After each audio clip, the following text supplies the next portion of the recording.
Hello, hello, hello, hello, hello, everyone. Welcome to another episode of Sree's daily global COVID-19 show. My name is Sree Sreenivasan, and it's my honor to convene this daily conversation around all things COVID-19. Today is episode 185. We've been on the air for 185 straight days, no holidays, no weekends, no vacation. And we've been bringing people together around the world to understand the crisis in front of us. Today, we're going to look back a little bit because it's the 19th anniversary of 9/11. Today is September 11th, 2020. And here we are 19 years after the horrific attacks in New York and Washington and the downed plane in Pennsylvania.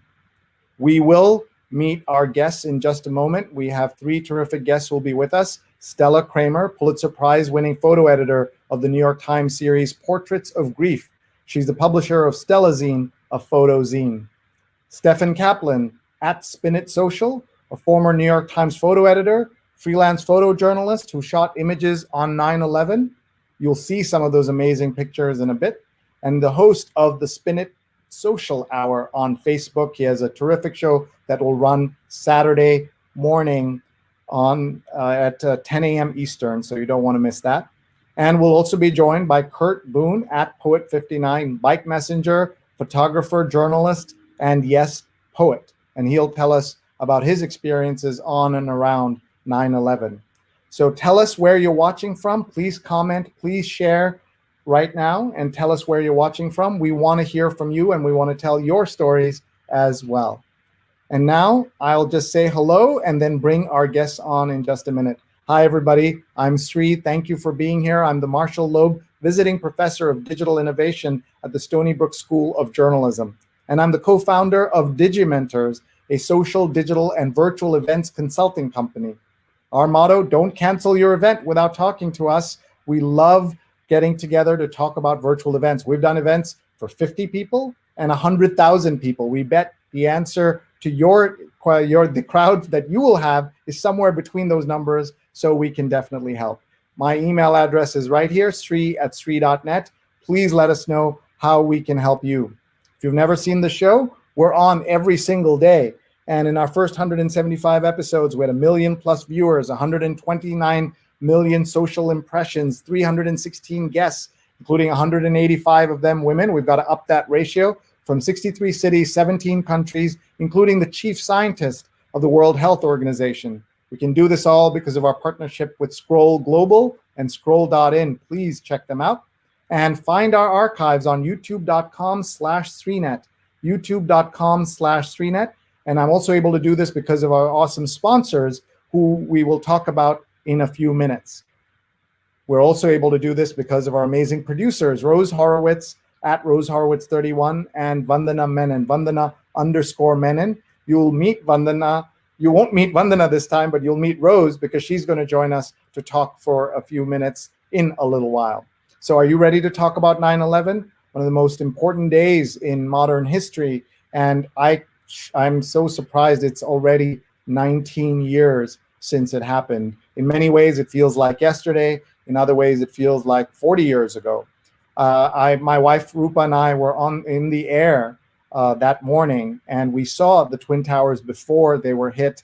We landed around 8:15 on the East Coast in LaGuardia, and by the time we got to what was still then the Triborough Bridge, we saw smoke in the distance, and we saw police sirens and ambulances going on the bridge to go help.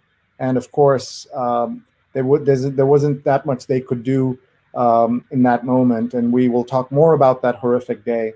It was a day that I will never forget, and I know many of you won't. Some of you, however, who are watching tonight were so young that you have no memory of this, or you were born even after that.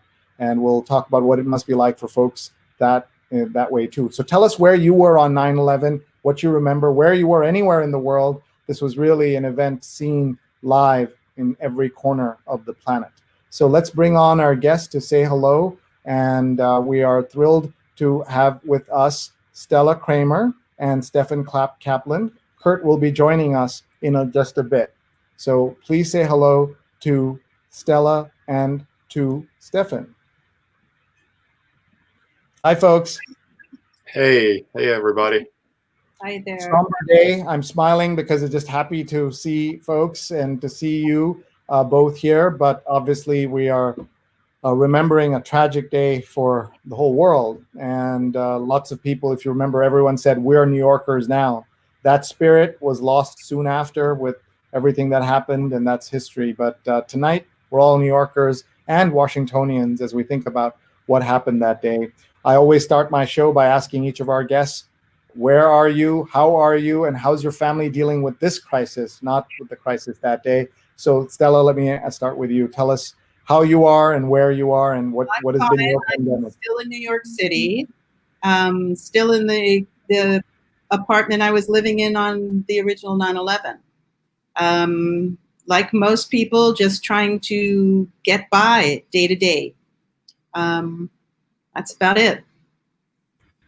Thank you. Let's go to Steffen. Hey, so I'm located in Ramsey, New Jersey now, but of course I always preface that with I'm a born and bred New Yorker who now lives here. Lifelong New Yorker, doing well, now living in Ramsey. The biggest thing right now is deciding that we have to keep our son home from school and make him do full remote learning because of the pandemic. But everybody's doing well. None of us have had COVID, thank God. And I'm thankful that a lot of my friends haven't. So it's been a tough grind for all of us, But I think that hopefully, we'll make some headway sooner or later. We're not there. We're not even close yet. I know your son was really upset to not be in school in person, as my 17-year-olds who are seniors in high school feel the same way, and that's really tough. They're missing a lot, They are. I tell everybody that imagine when we were 17, how would we have cooperated if we were told we had to turn 17 in an apartment in Manhattan, locked down with your parents? Nobody would like that. I would have lost my mind. I mean, same here. I didn't even have my own room. We were old school, man, and we didn't have the money. I would have lost my mind. We should point out that your mom was one of the first women police officers in New York to patrol the beat with a gun in the NYPD. And I know she has stories of the first World Trade Center attack. She had already retired, I believe, by the... No. My mother actually evacuated. Why don't you tell the story? That'll be good. Well, go ahead. My mother actually evacuated my mother was one of the first New York City police officers in 1973 to patrol with the men armed, because before then women cops were matrons. And she was in the several precincts, but later on in her career, she was in the first precinct and in Lower Manhattan. So that was her jurisdiction. And she helped evacuate the first World Trade Center bombing, which happened in the garage, as people recall, if they do recall. So, and that was horrible. Who knew that years later she'd end up having a son that would go running to try to capture everything that day, that tragic day. Thank you for telling us your mom's story. I see Kurt is with us, so let me bring him on as well. Hi, Kurt. Hey, how you doing? Glad to be on board. Glad to have you with us, Kurt. We're talking about first, how are you doing through the pandemic? You were a guest on this show 3-4 months ago when you were documenting an empty New York City, and we showed some stunning photos that you took. So what has it been like since then? How have you survived the pandemic? Well, I would say maybe about six weeks ago, I kind of slowed up in doing the courier work per se, and but I'm still photographing on the streets. So I'm still out there every day. I would say this, that I did receive the pandemic unemployment insurance, which helped me out a lot. So and I'm still kind of getting unemployment right now. So so far, everything looks pretty good. I've been a courier for 24 years. Wow. And it's kind of time for me to kind of hang up my messenger bag per se, and just Mm. put that aside and kind of work on my photography and some books, some newer books I'm working on, and some consulting I'm doing as well in what you call street culture. So a lot of my photography is in the streets because I've worked in the streets. Mhm. So the streets have become a kind of a cultural element on its own, from hip hop to skateboarding to street fashion. So my journalism, I'm deep in covering that particular material, and what I do, I usually don't go to mainstream newspapers with it. I Mm. kind of go to the art book market. So Mm. I independently publish my street photography books, and then I go to libraries and museums to acquire the books for documentation. But I will say, during COVID, I've been getting a lot of media coverage for my photography in COVID. So there's two things happening right now. I'm a jury. I've been selected to be a jury member for the city museum in New York. They're having a New York response expedition coming up in November. So I was selected to be a jury on that, and I'm also in the ICP concern. So ICP has a expedition going on right now called ICP Concern, and it's photographs from all over the world. That's awesome. From all over the world. Many photographers photographing their experiences with COVID from different parts of the world. So I have one of my photos currently in that expedition, and that's digital, but it's going to open in the museum around November when the museum opens back up. So those are kind of the things I'm kind of working on now, and then I'm waiting out COVID like everybody else. And that, well, you were out in the streets, Kurt. You were out in the streets when we were all locked in. You were out there, and I want people to go back, and if you go in the YouTube archives and search Kurt Boone, it's amazing. And I want to thank you for this terrific book you sent me, New York Street Portraiture. And the funny part was I held up this picture to both Stella and to Steffen, and they both recognized Louis, who's the gentleman over here. So. So Louis, Steffen, how do you happen to know? Louis Mendez is a legend. I mean, he's been shooting. I don't know the other two gentlemen, but he's been shooting with speed graphic cameras for ages. And he's usually these days, I don't know about during the pandemic, but he usually stands outside of B&H these days. Yeah, and takes people's photos with his speed graphic camera. And, very reasonable charge. He gives you a very memorable photo. And you had a photo taken by a New York City street legend. Yeah. And this was signed to me by Kurt. And this is his Instagram handle, Messenger841. Okay. Thank you so much. His Twitter handle is Poet59. So what we want to do now is to talk about 9/11 and what each of you was doing that day and share some of your memories. And I want to start with Steffen so he can talk about a couple of the pictures that he took as well.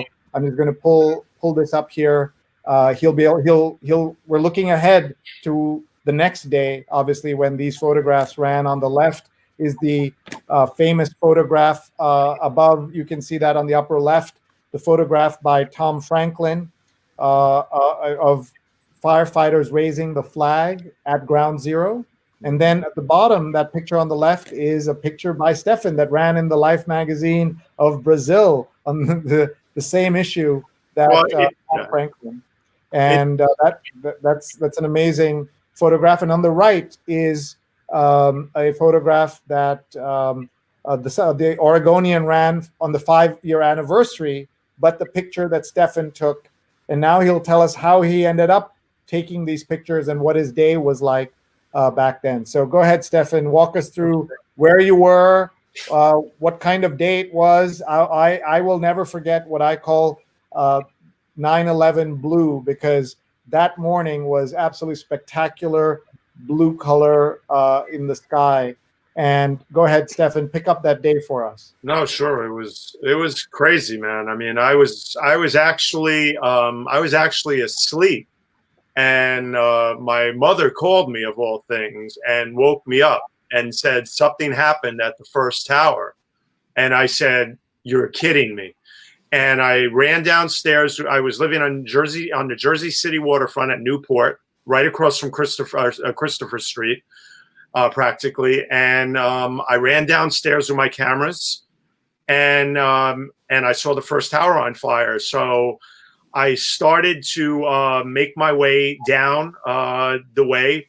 But before I did that, I ran over to a film shop that was right on the plaza there. And I asked the guy who had a store there, everybody was closing everything up. And I asked him if I could grab a bunch of film off of his shelf. So I was still shooting film. So I grabbed about 6-8 rolls, threw it in my bag. I said, "I'll pay you tomorrow or whenever." Ran down the waterfront. And as I was running down the waterfront, the second plane hit. And of course, right then and there, I knew that was no accident after the first plane or whatever happened at that point. I had known it was a plane. And I kept running down the waterfront to go down towards towards Exchange Place, as it's called. And as I was running, the fire got worse and worse. Everything started to get worse and worse. I was I was looking at everything. I was stunned like everybody else. I was in shock. So, we're trained as photographers to shoot and to get the pictures. But I, for the first time, actually dropped my cameras down and was watching for a minute or two. Probably didn't get some pictures that I could have gotten, but that's not the point. The point is that I'm a human being. No matter what kind of a photojournalist you are, you're numb. So I got down there, and all of a sudden, a lot of things started to change. As they were changing, and you could tell the fires were getting worse. The first tower came down. I started shooting that. I didn't have the longest lens on me at the time. I didn't grab all my lenses for some reason. So my photos were not as tight as I would say they should have been for some of that, but it is what it is. So as the towers started, the first tower came down.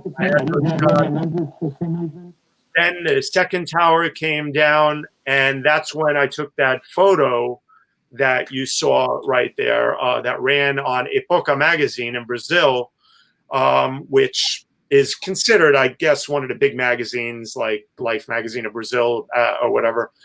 And so I shot that, and not knowing what I had. I mean, I knew I had a really powerful photo, but these days with digital, you have everything the minute you take it. So then, of course, long story short, after everything happened, the towers came down, and I grabbed that photo and a couple of others, and that other photo that you saw of beforehand of when the towers were on fire with that long drift of smoke. That was what really made the photo, was doing a panoramic. And back then, not a lot of people were doing those types of panoramics, but I did it, and there was a reason, because I had to capture that whole drift. So anyway, I then had to figure out what to do. So I ran back to the apartment, and they were evacuating everybody from Manhattan to Exchange Place. So I got out of there because I had to make a decision. How was I going to get my photos into the paper first? So I ran back to my apartment in Newport Plaza, and I found a woman I knew who had a T1 line. Now, Sree, back then a T1 line was pretty big stuff. So I got her to, I scanned in my photos, and we got the photos to the New York Times. But then the next step came. I had to decide, I had to get to work. Okay, everything's shut down. The bridges are shut down. The trains are shut down. Luckily, I had missed the Path Station train going in that morning. I had tried to catch it, or else I probably would have been in the towers. and I probably wouldn't be here with you today because I know myself, because as you know, I documented the NYPD for 10 years, and I worked with these cops day in and day out doing the life of cops. And I know where I would have been. So there's a reason why I'm here today. And the other reason was I had moved 6 months earlier from living a mile from the World Trade Center in Manhattan. And I moved to Jersey City because I had a dog that was so big. It was a 120-pound Rottweiler. And I couldn't find an apartment at the time that would take me for a reasonable rent. So the rents were going up at that time. So I always say my dog Bubbles, my 120-pound Bubbles, saved my life that day because I moved to Jersey City. So I'm in Jersey City, as I said. I'm running back home. I got the film scanned in. I sent it in at the Times. They got the photos, but I had to get to work, like I said. So I ran downstairs to the marina. There's the Newport Marina right there. And I had press credentials. So I ran downstairs, independent press credentials, because I was a photo editor at the time. So I was an independent photojournalist. So I ran down with my press credentials, started waving them around and yelling at people in the marina, hey, does anybody have a boat? Now, really, I mean, I'm asking people, does anybody have a boat to sail me across the Hudson River when everything's being shut down? There's Armageddon going on. Nobody knows what else is going to happen. And we're getting word about the Pentagon and other things. And the Coast Guard boats are flying up and down the Hudson with machine guns on them and everything else. So this guy, this Australian guy, walks over to me and he says, hey, mate, I'll take you across. I said, in the boat? He says, no, I'll take you across in my Zodiac raft. I said, okay, let's go. So he took my stuff, threw it in a wet bag, and I put my stuff in a wet bag because my cameras are expensive. I jumped on the raft with him. He started jettying me across the Hudson. And as we were going through, the Coast Guard stopped us, of course, and said, you got to go back. I said, I can't go back. I got to get to work. I work at the New York Times. I'm a photo editor. I got to get there. So they looked at my press credentials. They reached down. They said, okay, go ahead. So he jettied me across the Hudson. I got to Chelsea Piers, and there was a ladder there. So I climbed up the ladder, got to 11th Avenue. All the smoke and ash was coming up, and the cars were coming up trying to get out of there. And I commandeered a car, basically. I jumped in front of a car, and I said, you know what, guys, please, you got to take me uptown. Are you going that way? They said, yeah, where else would we be going? So I jumped in the car with them. I got it to work, and I went up to the newsroom, on our newsroom, the wire service. And everybody just looked at me, including Meryl Perlman, you know Meryl, Sree, and Stella. And Meryl looked at me with Lad Paul and everybody else that day, and they were like, you know, how did you get here? I said, I took a raft, and the rest was history, you know. But we all did the point is we all did what we had to do to get to work that day. Not just me. There are dozens and dozens, if not hundreds of people in the journalism business that day here in DC and everywhere that gave their all to do so much. And some of them gave their all and died. And whether it was then or later on from the toxic elements from 9/11, it's just still to this day raw and will always live with us, you know? Well, thank you for sharing that, Steffen. And I knew some elements of this, but I didn't know all of it. Thank you. It's the first time I've shared it all, because I've shared it with my circles, but I've never come online or gone on a show and told the whole story from beginning to end. It's not something you want to tell, man. I mean, those photos, that photo you showed with Tom Franklin's photo above it, of the firefighters raising the flag at Ground Zero. As you know, I have my own show now that I started to help photographers during this pandemic to get their work out there. So because they're starving for business right now, a lot of them. Tom Franklin was on my show last week, and I forgot that I had this photo on that placard, on that laminated page with his photo, because I don't look at them and I didn't remember it. And but anyway, it's, you know, it's not something you brag about. It's not something you talk about. You know, I mean, if I would give everything back in the world, everything, and go back to being a clerk at the New York Times if it meant bringing everybody back. Wow. You know, who wouldn't? Who wouldn't? I agree. People say to me sometimes, oh, Sree, aren't you happy that everything you predicted about digital has come true after 20 years? And I said, not at the price of the end of the world, and that's what we're looking at now. Let's go to Stella. And first of all, I just want to say to everyone who's watching, thank you for being here. Thank you for sharing this with your friends and family. We're live on Facebook, Twitter, YouTube, and LinkedIn, and your friends you can tag them now so they can watch this later. So please do share it with them. And there are all these comments coming in, and I'll definitely look at those comments. But first, we want to hear about Stella's day and the incredible Portraits of Grief series, for which she and the teams won a Pulitzer Prize. She did phenomenal work, Stella. Stella, go ahead. Well, it started out as a regular morning, as Sree was saying, the most beautiful cloudless sky you could ever imagine. I had gone for breakfast before going to work and came out and saw, after the first plane had hit the building, and realized something bizarre was happening. I mean, I didn't really know what it was. And so I ran to the subway station, got to the New York Times, ran from the subway station to the New York Times, got into the office, and by then the second plane had hit. And we sort of had an inkling about what was going on. It was election day in New York. And so a lot of photographers were out and about. And a lot of people were out and about because in those days it was big tourism area. Immediately, people started coming to the New York Times with their film, which we rushed into the lab. And in no time, I was just starting to edit everything that I was seeing that was coming into the lab.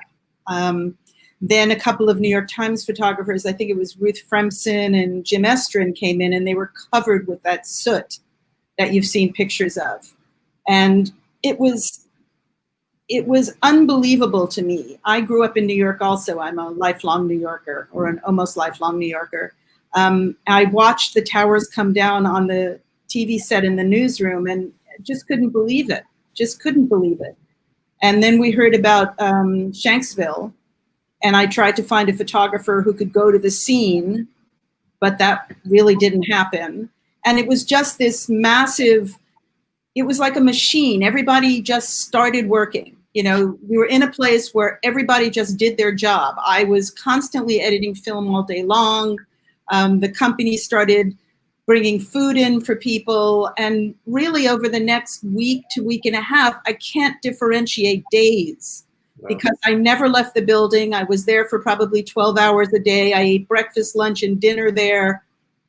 For the first few days, I lived down below around 14th Street. And for the first couple of days, you couldn't go below 23rd Street. So I had to walk home, and there was police. You had to explain where you lived. For weeks and weeks and weeks, I could smell the fires and whatever had been burning in my windows. It's where I live now, the same place. And it was about maybe within 2 weeks, I was constantly working on the Portraits of Grief. So that required finding what we call an anchor photo for the top of the page. And then I called families, I received photos, I received families coming into the offices with missing posters. I will never forget Tanyel McDay, whose parents handed me the missing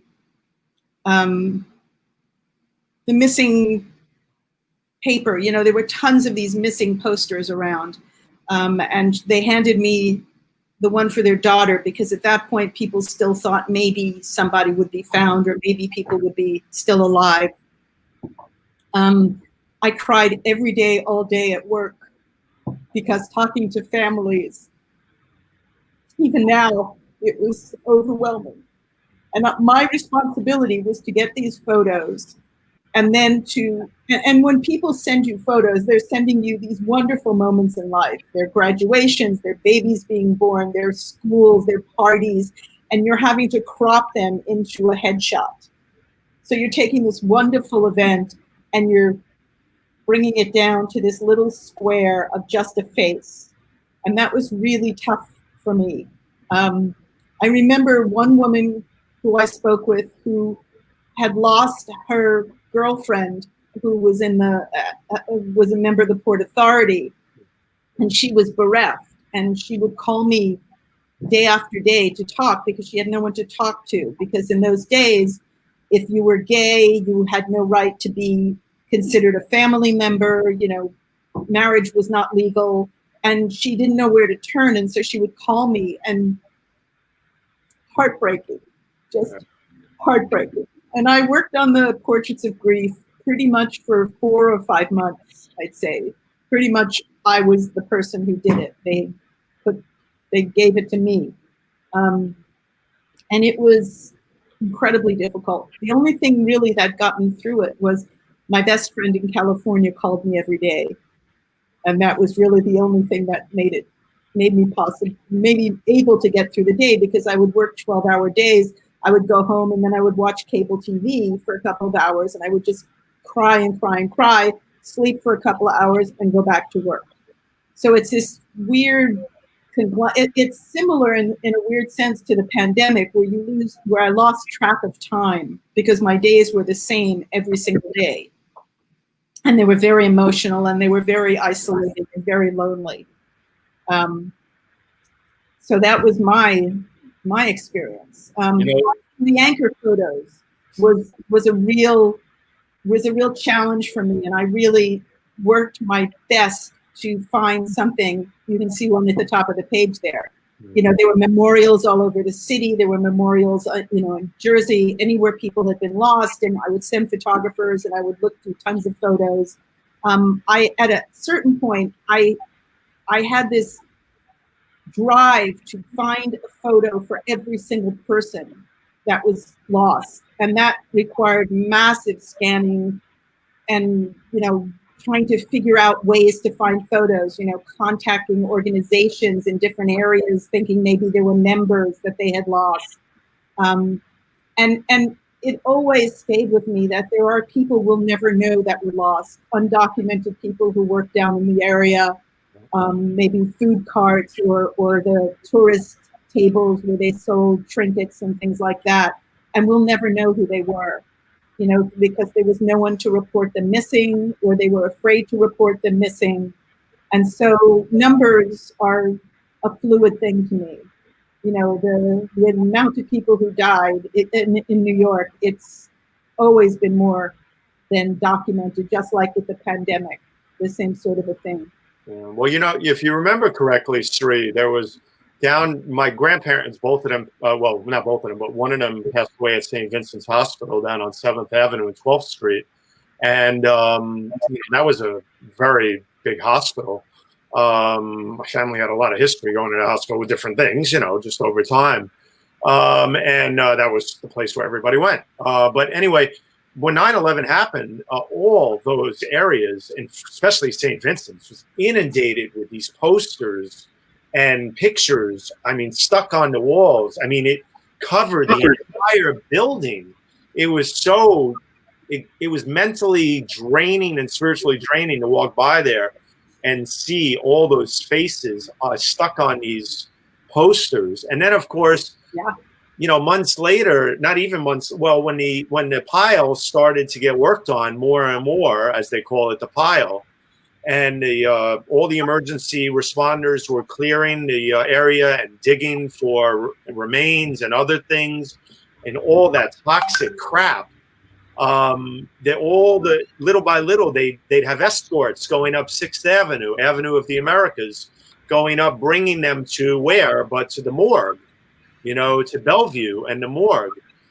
I got to tell you, there was a few times I'd be on 6th Avenue because my grandparents lived in the Village, and I'd go to the Village a lot still to check on them. And even as a photojournalist, there were times I put my cameras down and I would stand there and I would salute the trucks going by with the ESU trucks, because it just broke your heart, man. It brings us to tears just thinking about it. All the firemen, all the cops, all the office workers. I know we're having trouble these days with a lot of things, but I got to tell you, man, on 9/11, nobody asked who was running in those buildings, man. I live across the street from Mount Sinai, and it was the same way with the posters. Yeah. And then I went to funerals. I stood outside of churches around the city going to funerals for first responders. I worked down. There was a guy named Nino who had a restaurant who started a restaurant on Canal Street to serve the people who were working on the pile. And I went and I volunteered on that on weekends. Yeah. I was so involved in everything. It was like my whole life was, for a long period of time, was involved with 9/11 and the aftermath. And it took me literally 5 years before I was able to personally process it and have a cathartic experience. I went down to the ceremony at the 5-year mark and wept and finally was able to let go, because I just felt so connected. I have names in my head that I'll always have. Yeah. I listened to the names this morning. I listen every year for some particular names. And I just have a massive amount of names in my head of people I never met, who I know by teeny little photos. It's been a huge part of my life. And to be perfectly honest, I just wanted to say one thing that Steffen said. I was part of the group that won 2 Pulitzers for this. That's right. And I would do anything to have that not be the case. Yeah. It's an identifier for me. And yet I would be more than happy to not have had it ever happen. Yeah. Ever happen. Yeah. Thank you for sharing that story, and thank you for everything you did for those people. That's what journalists do, right? You were helping them. This was your way of helping at that moment, and you weren't running into you weren't running into save lives, but you were trying to save the survivors and trying to help them, and you did. I know how much it meant to so many people whose families were in those little boxes, and it became an incredible documentation of everything that happened that day. Say one thing: I've never read one of them. Really? Never been able to read even one of them. Even now, I did my part, but I could never read the story. Wow, that's incredible. We have it's already, I can't believe it's already 9:40, and we have so many comments that we want to get to. People are telling us their 9/11 stories. Kurt, I want Kurt to just tell us he was not working that day, and then he was told not to go in. Kurt, right? Obviously, you were working that day for Getty. You were telling me that story. But one of the things that he talked to me about was that before the first World Trade Center bombing in 1993, anybody could, if you wore a messenger bag, you could sort of just go upstairs. And after that, they became much more security conscious, the way we are all now. That started, he said, with the first World Trade Center bombing and not the plane attacks. Kurt, what you've written a poem about the time in those few weeks afterwards, as the things you had, and you dug that up for us. Kurt, would you read that to us? Kurt, if you can hear us. Can you guys hear me? I can hear you. Go ahead. Yeah, I can hear you. Can you hear me? Yes, we can. Go ahead, Kurt. Read it.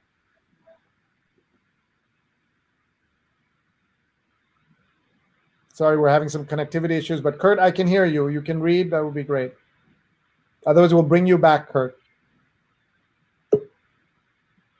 All right, we'll bring Kurt back. And I also want to say hello to Rose Horowitz, one of our producers, who is going to come on and say hello. And then we're going to go and read all those greetings from folks around the world who are watching the show right now. So hi, Rose. Hi. How are you? Hi, Rose. Good. Thank you so much for having me. Just honored, very moving to hear both of you. And I'm looking forward to the poem. So I helped put this show together, and it's really a tribute to the work you did at that time. I had, at that hour, I had young kids, and they were in elementary school, and I was at a PTA meeting. And the principal who was doing the meeting just got a note or something, but just kept going. And then, exactly, 9 minutes later, he said, "Everyone go home." And I went to a little local, luncheonette with a friend, and we were the only ones there and watching the news. And then we said, "Oh, she said, isn't your husband at the Rockefeller Center?" And he was working for the Rosie O'Donnell show. And I think he got the last train out to Connecticut. And I think he just couldn't leave the screen for days and days. and then they had an anthrax attack at that building. So anyway, it was, and I remember all the flags. Everyone had a flag outside their mailbox, and all those notes that you said it's just an incredible time. Thank you for documenting it. Thank you for telling us your story, Rose. And people are telling us their stories. So one thing I want to do is to and go ahead, Steffen. I was going to say, I want to, there's so many photographers that I could go down the list of naming, but I'll just pull one right out of the bag because I have to, because he's my buddy, and I'm thankful he's alive. And he was somebody I looked up to and I idolized as a photographer. He was one of the guys that gave me the energy to go out and document the streets for years. Is my good friend David Handschuh. And I'm just pulling out one photographer. There's so many that we could name, but we don't have time. But David Handschuh was a genius of a street photographer to this day, for the Daily News for years. And David, thank God, is alive because he was caught in the collapse, and he was severely injured. And there's some very tough photos of him that were taken of him being pulled out by ESU cops, the real heroes, pulling him out, and then also lying in a deli somewhere because they had put him down there and he was covered in that dust. But, all the photographers who gave their all, and some of them their lives, and got injured that day, and many others, what an effort. I mean, it's always mind-boggling how the work that they did that day, and for months on end, the bravery, the after effects, many of them from 9/11, from that pile of dust, and other things. God bless them all for doing that job and documenting history. People don't understand the drive of photojournalists sometimes, but the job is to document history and tell the story. And that's what they did, because hopefully we learn a lot from all of that. And I know we were going to get into a bit of what have we learned, as you said on the title card, 19 years later. May I say something real quick about that? Sure, and then I need to go to the comments. And then it burns me and breaks my heart and pisses me off that 19 years later, we're back in the damn 40s almost with the way things are going, with the way this whole country is going right now, with racism and violence and, brutality, and African Americans getting killed left and right, in bad shootings by some, bad apples and other things. And I have to tell you, being the son of a cop, there are a lot of good cops out there, but the system's broken in a lot of ways and we have to fix it. But it's just sad to see 19 years later, after 9/11, that what have we learned? And after all the anti-Muslim rhetoric and everything else, now we're right here with all this other stuff. It's just horrible to see. It's heartbreaking for our country and us, It really is. It really is. Can I just mention one thing, Sree? Please. Since we were talking about photographers working that day, I just want to say Bill Bigert was killed when the towers collapsed, the photographer. Yeah. I just wanted to mention his name. I couldn't remember his name. Thank you, Stella. Thank you. Thank you for rest in peace, this photographer and everybody else, Bill and everyone else. They recovered his cameras with film in it. Remember, Stella? Yeah. Mm-hmm. Yeah, they have this dramatic photo of his cameras covered by all the dust and the rubble, and they were mashed. But somehow they recovered the film from it. That poor guy, man. He had a family, it's horrible. So let's look at all these folks from around the world who've been watching so patiently. Thank you for watching. Please keep sharing your stories. Apollo's working from Montclair, New Jersey. He was in Vegas. He took a train from Vegas to here, and now he's in New Jersey. Don says live from New York. Charles and Mary are watching from New Jersey. Charles is not just a loyal viewer, he's also a sponsor of the show. And because it's 9/11, I haven't called out our sponsors yet. Maybe we'll do that at the end. But just thank you, Charles, for supporting us, as you always do. Subbalakshmi is watching from Bangalore, India. Jonathan Borstein has watched 185 days of this show, and he's my co-producer. which was very much affected. And yes, he's a co-producer of the terrific show that Steffen runs. And tomorrow they'll be live at 10 a.m. Eastern. And tell us about your guest, Steffen. Well, tomorrow I have, the show was started, as I said, when the pandemic hit. And, that's why I was telling that story just now about, I found my feelings about where we are right now.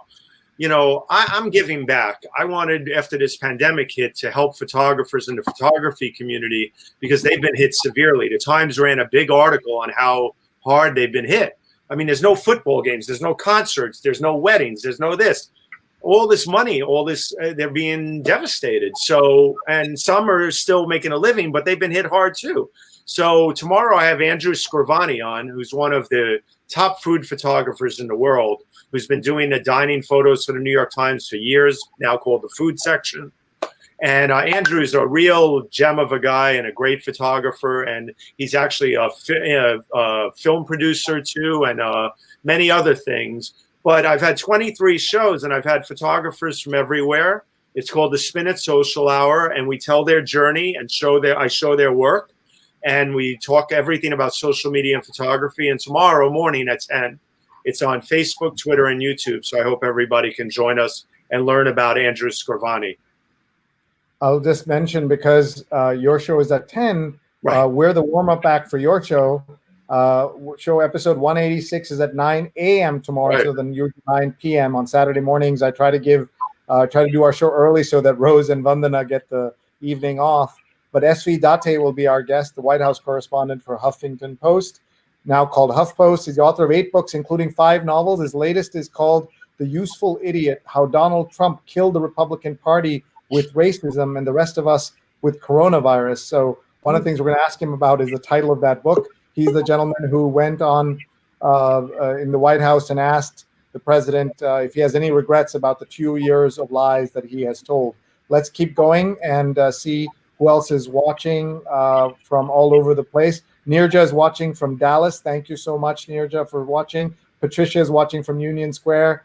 Daryl's watching from Richmond Hill in Queens, where you find ornate fences in New York City. Apollo was in Amherst College in Amherst that morning, 9/11. That's, you remember when school just started. Mm-hmm. And here's Sujana Chandrasekhar, who is one of the hosts of a show that we host called She's on Call every Sunday at 11 a.m. Eastern. She and Marina Kurian, both surgeons, host the show. And she says, I'm all Digimentors all the time today. Digimentors, our company, just got off an amazing virtual medical conference run by our team. Neil Parekh and Kadamri Desai and others are involved in this incredible show. Steve Derive and Julia Weeks. We just did a ENT conference. And so while that's going on, it never ends, man. It never ends. You have the warm up show in the morning, then I have my show, and then I'm jumping in to work with Protham for us. The Digimentors drive, as we call it. Claire says, hi, Stella. Nice to see you on Sree Show. You know Claire? Yeah, I know Claire. Yeah. Ashok is watching from Kerala in India, where my parents live. Dr. Strange says, jet fuel can't melt steel beams. I shouldn't have shown this comment. You know what that is, right? That's the hoaxes and conspiracy theories. Those are the original trolls of the internet. Yeah, you hit them. I didn't know what I was looking at. So for those of you who are watching me produce the show, should always read the comments before you put them on. And here it is. Everyone's talking nicely, and then someone's injecting. So what they're saying is it wasn't a jet plane. It was explosives that were put in the tower to bring them down. Yeah. All the conspiracy theories. You can draw a straight line from all of those conspiracies, including the conspiracy theory that Muslims were celebrating in New Jersey that Donald Trump lied about. And by the way, when the towers fell, he went on TV and boasted that he now has the tallest buildings in New York. Yeah. I don't know. Yeah. If you had told us, as Ann Applebaum said on Twitter, that within 20 years, that man would be the president of the United States, and this is the way the world would be, no one would have believed you, and that's exactly what happened. So I apologize for bringing up the conspiracy theory on camera like that. Rajan says, I was in Penn Station and the TVs on the concourse in some of the stores were broadcasting smoke coming out of one of the towers. Initially, I thought it was some other city, but it was downtown. I had a very low-level job as a news assistant at the Times, but I stayed at my post because I didn't know what would happen next. I thought the Times building might be a target, or the United Nations across the island, or, of course, the Empire State Building, which is very close by. I visited that year Detroit and was in the GM Tower, which is the tallest building at the time in Detroit, and they evacuated because they had no idea what was the next target. So all tall buildings were evacuated, as many of you will remember. He's posted a link to Kurt Boone's books, so everybody check out kurtboonebooks.com. Well, Sree, you talk about the other thing. The other thing was what happened right afterwards, after all this other chaos, was the Anthrax attacks. The New York Times got a couple of letters. We had to evacuate the building and get out of there because they didn't know what was going on with that. And then it hit Rockefeller Center and at 30 Rock, because we were across the street in the hotel that day, and it was either Bill Keller or I forget. It's been a long time. Bill Keller or somebody else ran up to me and they said, "Who's got a camera in here?" I said, "I got my cameras with me."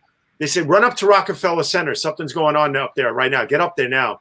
So all the other photographers were busy doing other things. So I ran up there as a photo editor, and I ended up getting a photo of the Anthrax attack evac from Rockefeller Center there. And, the cop had brought out somebody with this. He was having a panic attack because it was scary what was going on in New York with the Anthrax attacks and other things, And within a month, you might also remember there was a plane crash, American Airlines, right off of Rockaway, and you just couldn't make up stuff like that to imagine what the sequence of events that happened. Oh yeah, well, planes went by. I mean, after 9/11, when they finally started flying again, and I mean, God, you always wondered every time a plane went by in New York City. You were worried, Yep, that's true. Patricia says, on 9/11, I was at the University of Maryland for a conference for workplace journalists. Saw things unfold on television. My father, watching in Kerala, says, on 9/11, I was at the IAEA conference room in Vienna. The U.S. ambassador asked us to continue as though nothing had happened, but the hall was empty in no time, and everyone rushed to watch CNN, and the rest is history. And of course, that's all tied together because the IAEA was the agency that said there were no weapons of mass destruction. Don't attack Iraq. And then we went into Iraq and spent $1 trillion, and hundreds of thousands of Iraqis were killed, and thousands of Americans were killed, and just horrible. Sree, I wanted to ask. I'm just going to finish up here. No, please. Lakshmi says, on 9/11, I was in a town called Anantapur in Andhra Pradesh, India. I was training to be a high school teacher in the Satya Sai College there, run by Sai Baba Puttaparthi. I still remember the morning assembly in college that day. We were all stunned by the event. We were miles and miles away from the center of the crisis, a small town in an Indian state. But I know for a fact that for all of us youngsters in the college auditorium that day, our life changed in a certain way. Beautifully put. Thank you. Steffen, what were you saying? No, I was going to say, as social media specialists that we are, everything we do is about social media. It always boggles my mind, to think about, Stella and I were talking about this earlier, with the thousands and thousands of pictures that emerged from 9/11, you couldn't even imagine if Instagram and all these things were around on 9/11, what it would have been. I mean, it was like. Well, at the time, it was the most photographed event in human history. Right. And that was before digital and social media. Yeah, we heard Steffen was shooting in film. And the way we communicated was email, was where the stories were told mostly. And I'll just share with all of you for just a minute here one of my Facebook notes from years later. But this is the email I wrote that morning at 11:53 to tell my family I was okay. And we had just landed that morning. But this is actually happening outside our window right now. This was the 2008 photo of the Towers of Light. If we have time, I can see it out my window right now, but I can't show it to you. It won't look very clear. but I will show it to you I'll step outside and you can see the towers of light outside my window right in a little bit. Let's keep going and seeing who's here. Anant is echoing what I said earlier, that it feels like it's been 47 years since 9/11, given the pandemic. And Vandana has linked to Kurt's comments before, and the episode that Kurt did with us. And Saili Joshi says she's remembering 9/11 from Chicago. And who else is here? Norm says, great show. Thank you, Norm. Ashok says, I wondered how the American intelligence was not able to interfere and prevent the incident. We know why, because they weren't talking to each other. Right. The FBI and CIA did not cooperate. They were not allowed to. The CIA was not allowed to work on the ground here. Those are all some of the reasons. And there's lots of great books and reporting on that, obviously, that you can say. Laura says this is profoundly and powerful and profoundly sad. We'll get through this, says Norm. Thank you. I hope that's true. Patricia says, what images, what a story. Rajan says, a friend from junior high and high school, Mike Way, was a newly minted VP at Marshall McClellan that day. He was 38 and he's survived by a wife and son. I wear a bracelet similar to the POW MIA bracelets of the Vietnam era with his name on it and 9/11/01 WTC on it. Rajan, thank you for sharing that. Let's see here. Norm says they didn't coordinate with each other. We stepped up intelligence and coordination massively after that, and that's certainly part of the story. Thank you for this show. We thank you so much. And Bart says, outside of Reading, Pennsylvania, on a construction site not far from Reading Airport. After it happened, it got strangely quiet over the next couple of hours. After almost a year listening to aircraft, not hearing it for almost a week was deafening. Wow, Bart, thank you for sharing that. Let's also remember to acknowledge, which I know we would eventually, but let's acknowledge the heroes on Flight 93 too, and what they did, because that story is a story for the ages, man. What those guys did on that plane to make it avoid going to Washington and hitting the Capitol. And taking it down with their own lives. I mean, thank God for them, how many lives they saved and how many other lives they saved. I mean, just that story is just to this day. Flight 93 heroes will always be remembered, Yeah, I really, what they did was amazing. Here's my 9/11 letter that I wrote at 11:53 a.m. I used to write everything lowercase in those days. I didn't, unless it was a formal article or something, I would write everything lowercase. Mm-hmm. And I say here, we flew into New York City at 8:10 this morning on an American Airlines flight. And as we came close to the city, I saw the familiar skyline from a window seat. We looked at the World Trade Center, clearly visible in the beautiful, clear sky. This was, we were landing in LaGuardia. Mm-hmm. And that's the story. But one of the things I pulled out in the story in that first email itself was an article from the New York Times that's worth mentioning for a second. That when Yusuf Ramzi, I'm just trying to remember, Ramzi Ahmed Yusuf was his name, right. The man accused of masterminding the first World Trade Center bombing was brought via helicopter over the World Trade Center bombing, over the World Trade Center by an FBI agent. Mm-hmm. And he took off his captive's blindfold and showed him the Twin Towers standing and said, they're still standing. Mm-hmm.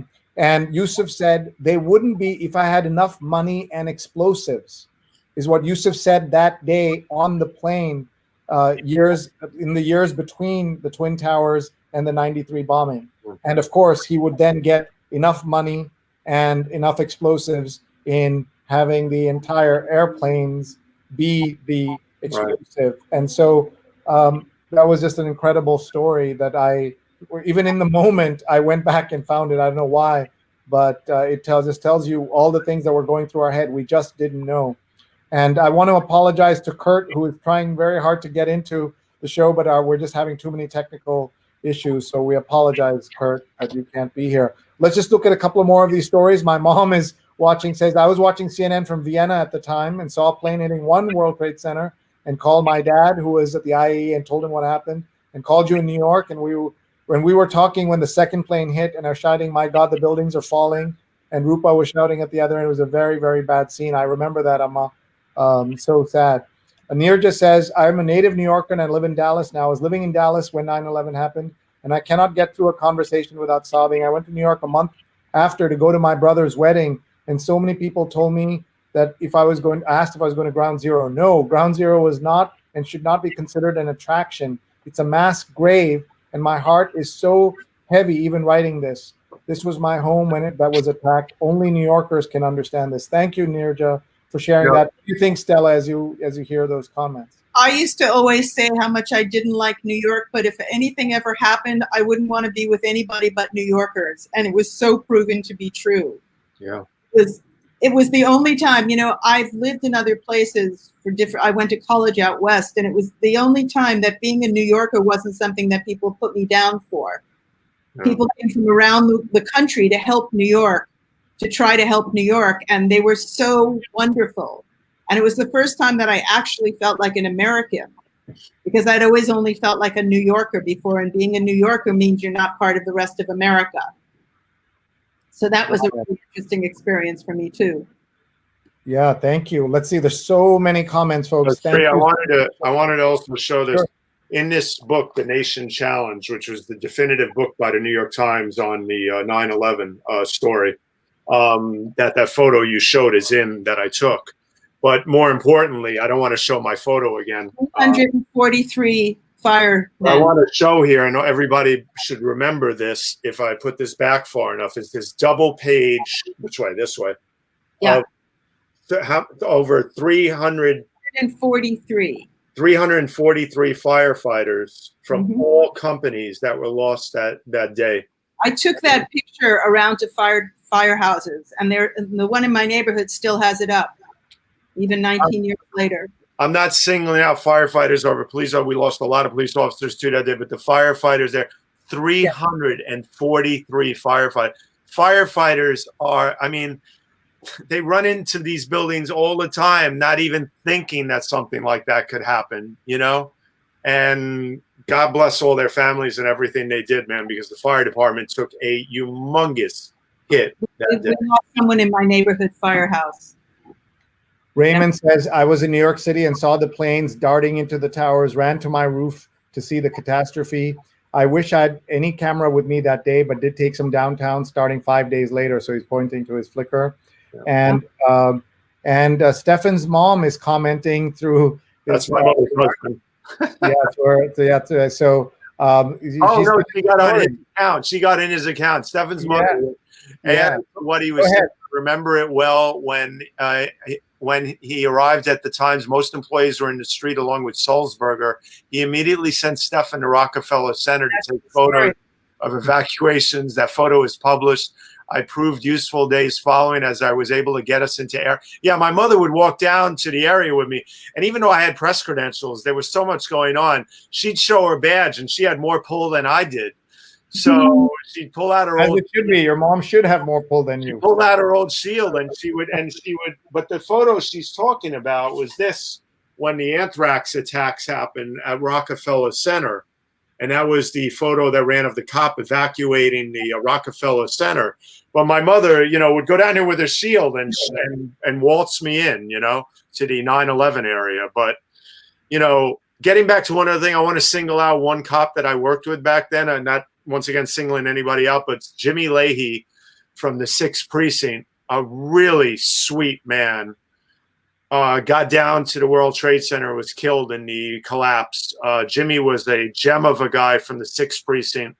The 6th Precinct was a rare, beautiful precinct of cops in the 6th Precinct. I grew up in Greenwich Village, and I'll always acknowledge that the 6th Precinct was very special in Greenwich Village. And anyway, Jimmy lost that day. I just wanted to acknowledge Jimmy Leahy and Jimmy Zadroga, who I photographed in my 10 years of working with the NYPD. Jimmy Zadroga, who died from the after effects of 9/11, Sree. If you know, championed by Jon Stewart and the The bill is named The bill after. is named after him. So I was going to say Jimmy Zadroga, the bill, the 9/11 9/11 responders bill, whatever it's called, Yeah, it's named was after him. named after Jimmy Zadroga. I have one of the few photos of him. If his family's listening, I can't get in touch with them. I don't know. I don't know why, but if his family's listening, I have one of the few photos of him on the beat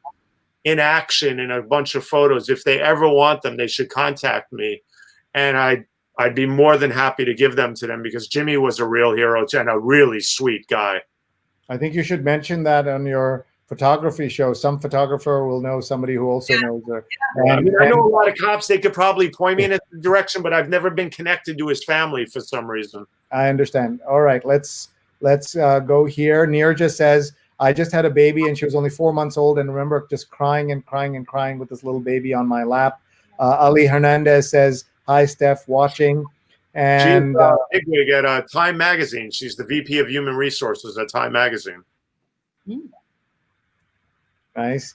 And Norm says, is it fair to note that we seem to have solved the terror problem since this brutal and unprovoked attack? The terror problem, I don't know if it's been solved in the mainland, maybe, but the security theater and everything we go through when we travel, there have been attacks thwarted in Times Square and other places as well. So I don't think we've solved the terror problem, Norm. But how wild is it, Sree, that when the pandemic hit and even before, it's amazing that, we haven't had any knock on wood, any problems that way for a while. I mean, it's crazy, Yeah, it's true. Norm says, I started taking measures to gather in and defend my family in case more attacks came. In Dallas, we actually called the police because I did not want anyone to attack us. I put American flags out, and thankfully the University Park Police kept an eye on my home. There was a whole bunch of terrible hate crimes against Muslims, against Sikhs, against South Asians, Arabs. Thank you, says one of our viewers. It was heartbreaking scene, says my mom. Edward says, indeed, nothing compares quite to that fateful day. And in that, we can take note today that we need strength in these times when we look back for inspiration to fight the good fight. Thank you, Edward. That's beautifully said. And Pradnya is watching from Silver Spring.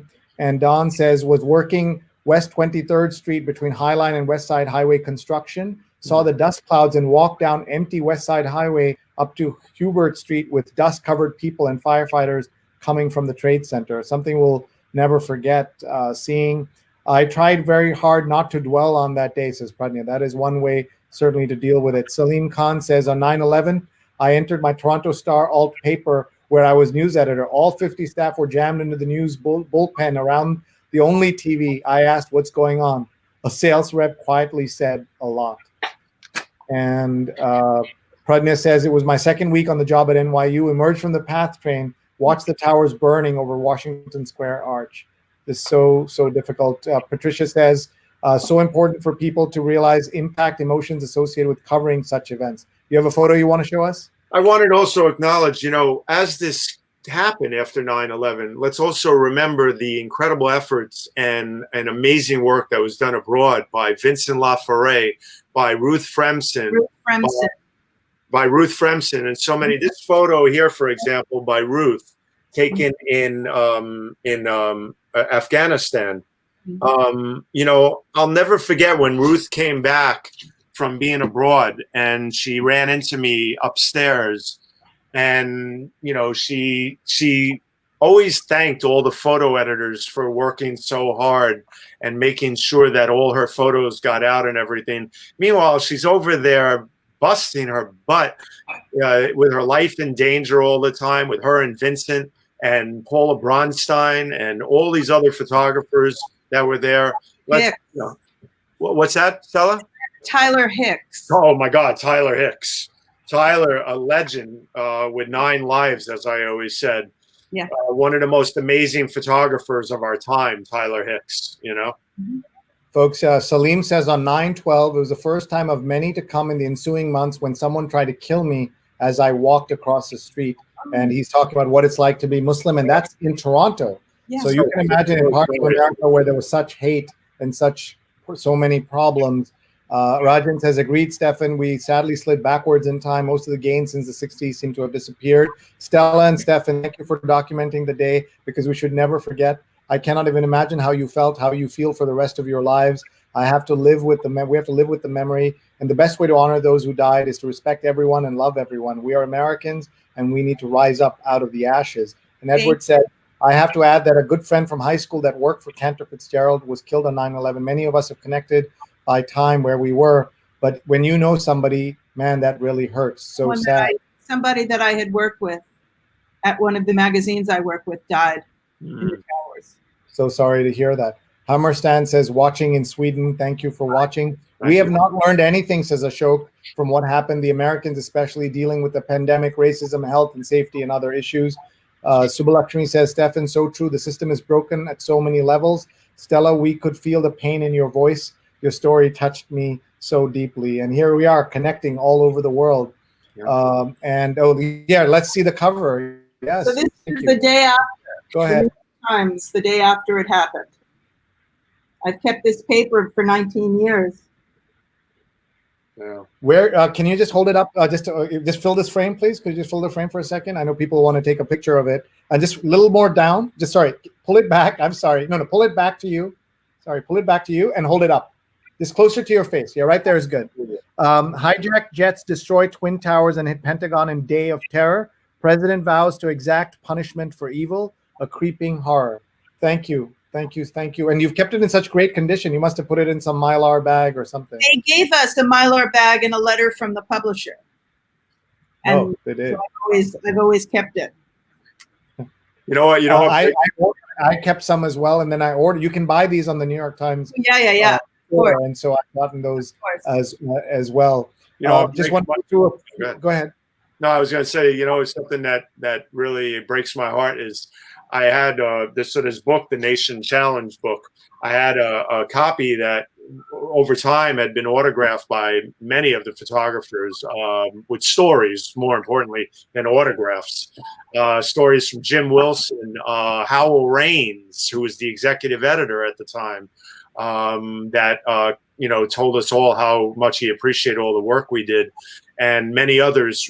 Ruth Fremson in particular wrote a beautiful inscription, and I'll never forget, that said, Stefan, thank you so much for telling the story of a lot of the Afghan people and many others from abroad from the war that ensued afterwards. And when we moved up here to Ramsey, I don't know how, but that book somehow ended up in a discarded, in a box that we donated, I think, to a library.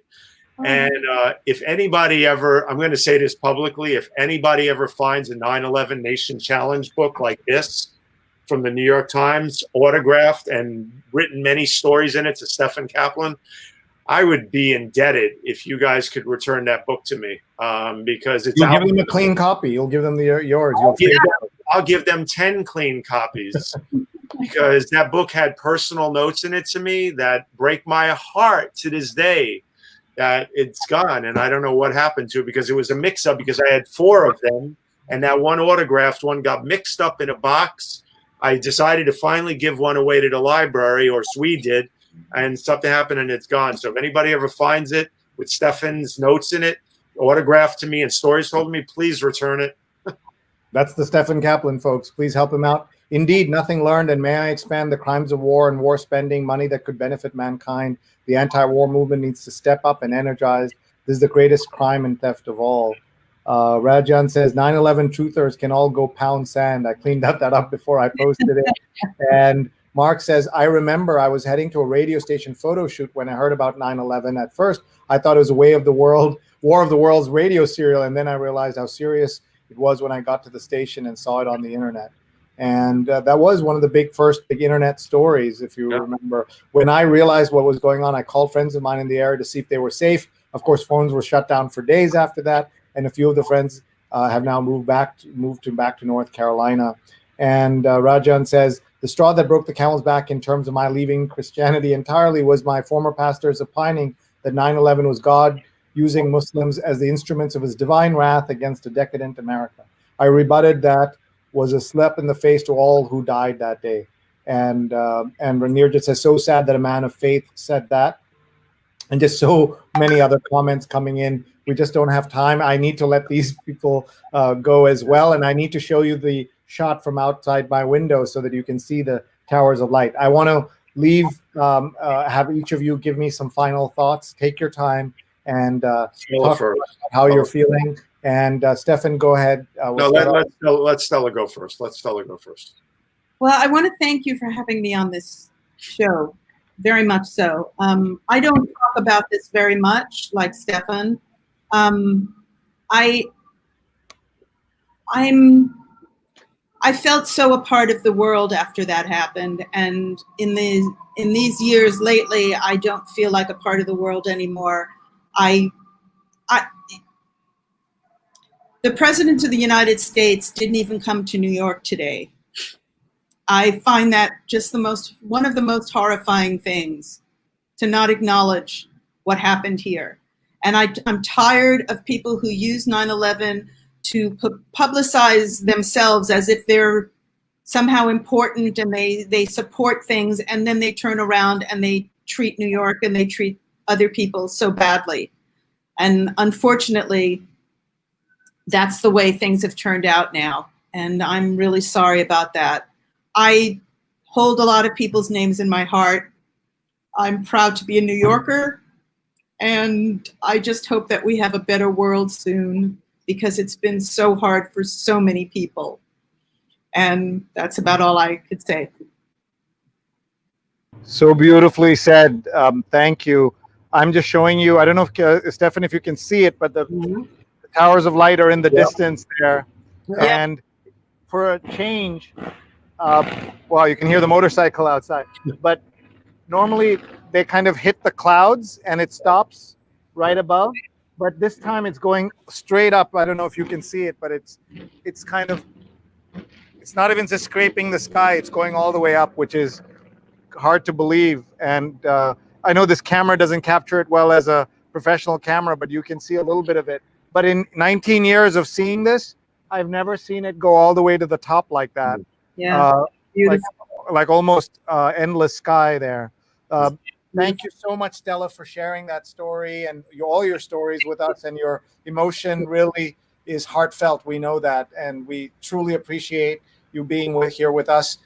For that president who, what he's done with New York City not coming today is just one of so many things he's done. He could help his city today by opening up funds for the restaurant workers, for the healthcare workers, for the first responders, for the pharmacy clerks and grocery store folks. All of them he could help today.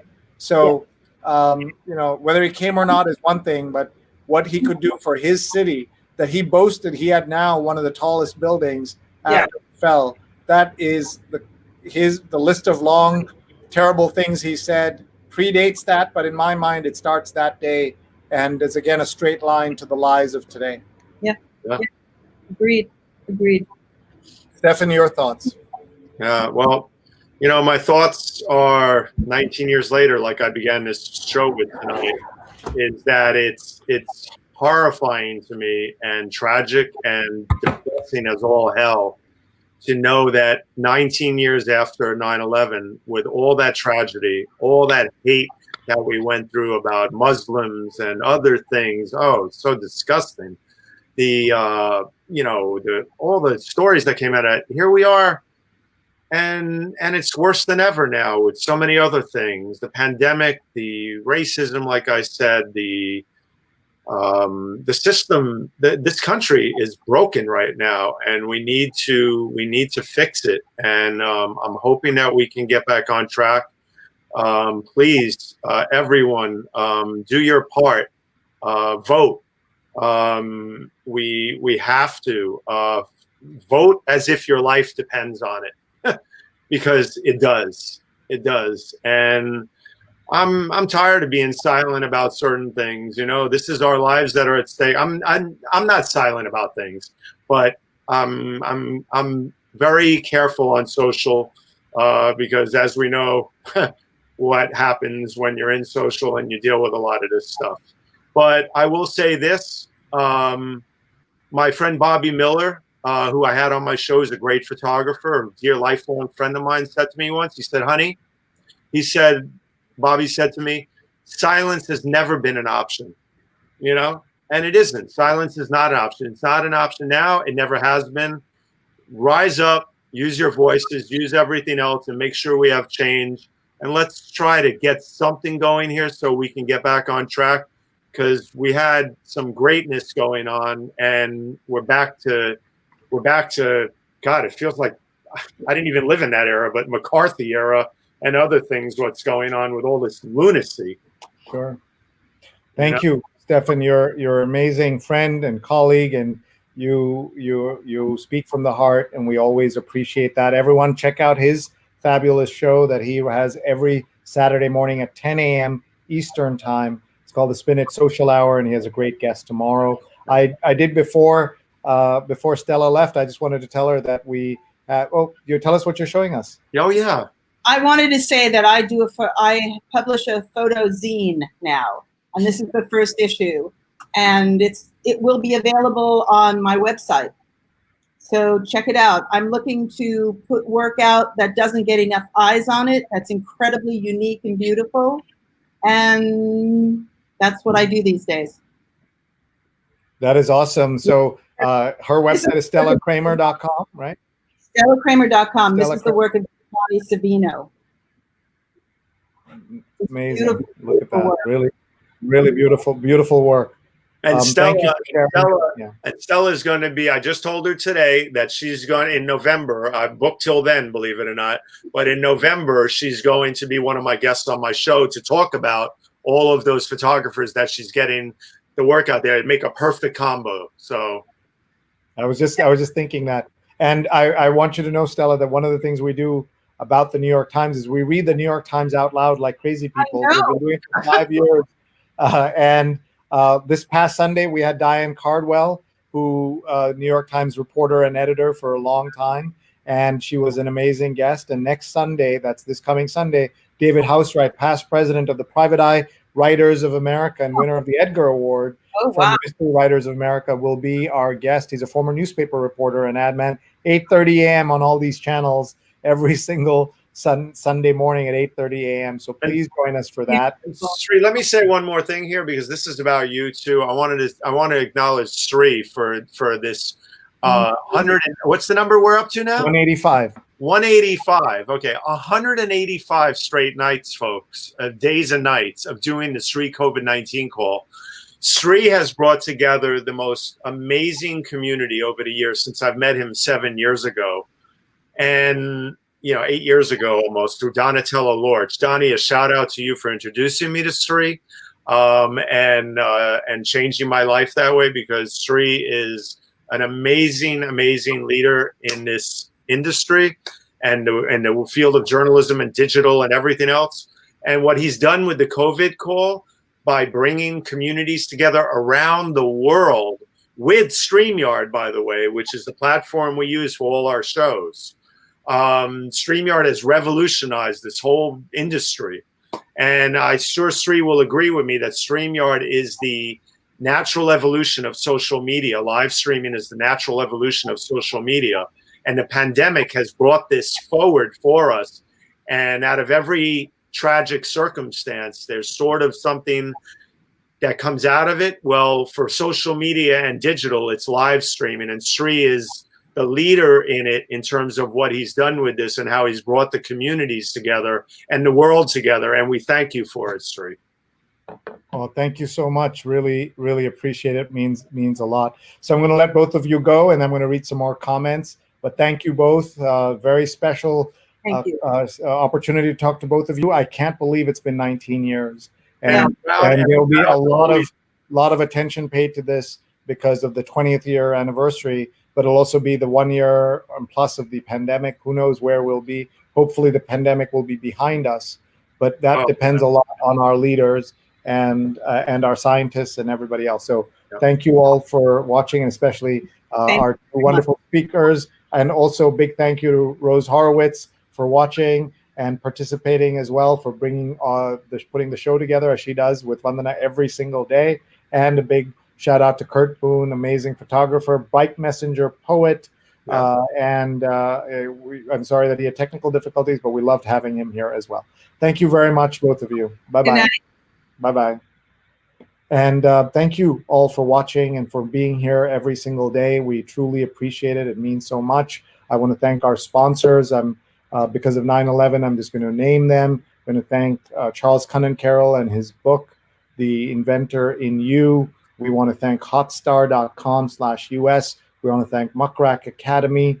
We want to thank She's on Call, the show that airs on Sundays at 11 a.m. Eastern, two surgeons talking about medical issues.